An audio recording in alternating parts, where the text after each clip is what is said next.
My cousin lied and said she was pregnant with my husband's child, and on the day I gave birth, she snatched one of the twins I had just given birth to and then set me on fire in the hospital, just as she thought that after my death she would be able to marry my husband with this child and inherit my grandfather's estate. 5 years later I appeared alive at the scene where my grandfather's will was announced. The bodyguard pushed open the door to the meeting room, and I walked in. Everyone's eyes immediately shifted toward the entrance. "You, who are you?" My cousin Yuri looked pale, her face full of panic. It was hard for Yuri to believe the person standing there was me because she was certain I had died 5 years ago. "My dear cousin, have you already forgotten me?" I smiled and walked in confidently. "You must be an imposter. My cousin died 5 years ago," Yuri sneered, but her sweaty palms revealed her nervousness. There couldn't possibly be two people who looked exactly alike. Realizing this, Yuri felt a surge of fear. "Security, please escort all unauthorized people out." I turned to the bodyguard standing behind me and said. I confidently walked to the center of the conference table and sat down. "Understood," the bodyguards replied in unison, moving toward my Aunt Marina and Yuri. "Who dares lay a finger on them?" My Uncle Sean could no longer sit still. He slammed his hand on the table, his expression stern. "Uncle Sean, today's meeting is a shareholder meeting,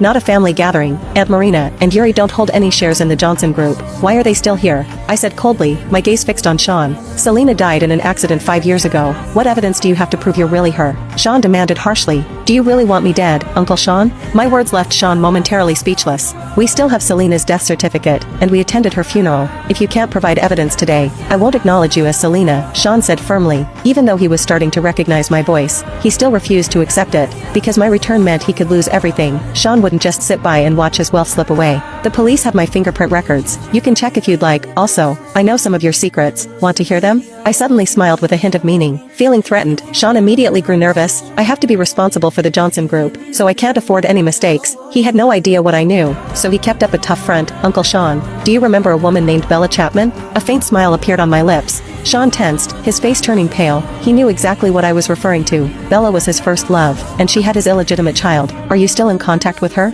Aunt Marina asked sharply, her face full of anger at the mere mention of Bella. She threw the folder in her hand at Sean. I leaned back in my chair, quietly enjoying the spectacle. "Darling, it's not like that at all. Security, please escort my wife and daughter to my office," Sean stammered. "Sean, if I find out you're still in touch with Bella, you'll regret it." Marina spat venomously. Without waiting for a response, she threw her coffee at Sean. He dodged just in time, but the coffee splashed onto me. I frowned and silently cursed Marina. Soon, several men in black suits entered and escorted Marina and Yuri out of the meeting room. An uneasy silence fell over the room. "The meeting will be paused for 20 minutes. I'll be right back," I said calmly. The shareholders remained silent. The bathroom was empty. I quickly washed the coffee stains off my clothes and used a hairdryer to dry them. Suddenly, the bathroom door slammed shut. I looked up and saw a pair of cold, sharp eyes. My heart raced, and my spine chilled. My ex-husband Ivan had locked the door. His handsome face showed a dark expression. "Ivan?" I steadied myself. "I don't